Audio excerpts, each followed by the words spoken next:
So unless you've been living under a rock, you've probably heard about a game called Dragon Ball Sparking Zero coming out recently. After it dropped, I watched a lot of streamers and YouTubers playing it and having a good time. Seeing them having so much fun playing it had me feeling like Squidward in that one meme, watching SpongeBob and Patrick play outside. So in this video, watch me make a poor financial decision and buy a PS5 just to play Dragon Ball Sparking Zero.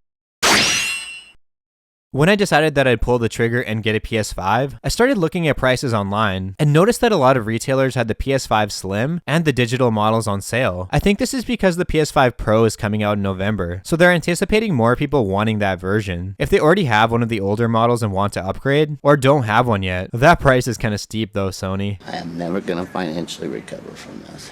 The sales were ending like a day after I started looking at prices online, so this made me start feeling crazy FOMO. So against my better judgment, I impulsively decided to get the PS5 Slim from Best Buy. Boy, that wasn't cheap, but at least it was way easier to get compared to a few years ago, back when people were scalping them, due to the crazy high demand and supply chain issues. With that being said, there's most likely going to be more sales on consoles around Black Friday and Boxing Day for my fellow Canadians, or anyone from a country that has that holiday as well. So please don't be like me. Become more financially responsible and wait for better deals on larger purchases like this. While I was able to get the PS5 pretty easily from Best Buy and pick it up the next day. Alright, package secured. Shout out Jake Randall. Now it's time to get this precious cargo home. Getting the game was actually a different story. You guys can probably already tell, but I'm not much of a gamer. For example, the Switch I have has literally been gathering dust for months now. With that being said, whenever I do get a new game, I still prefer buying games physically, mainly because you can still resell it for whatever reason down the road. You're kind of SOL in that regard with digital games, which was another reason why I got the PS5 with the disc drive as well. Although if I do have to sell my PS5 in the future for whatever reason, it might as well be the equivalent of me declaring bankruptcy. Circling back to me getting the game, when I ordered the PS5, Best Buy didn't actually have the game in stock, so I just ordered it off of Amazon with Prime. Even with Prime though, there was going to be a bit of a wait. Thinking about it more, what's the point in having Prime if I don't get same or next day delivery? What this meant was that I wasn't going to get it at the same time as when I got the PS5. So the wait between picking up the PS5 and getting the game had me thinking that I might be cooked if I end up not liking the game, or worse, if I just don't like gaming in general anymore.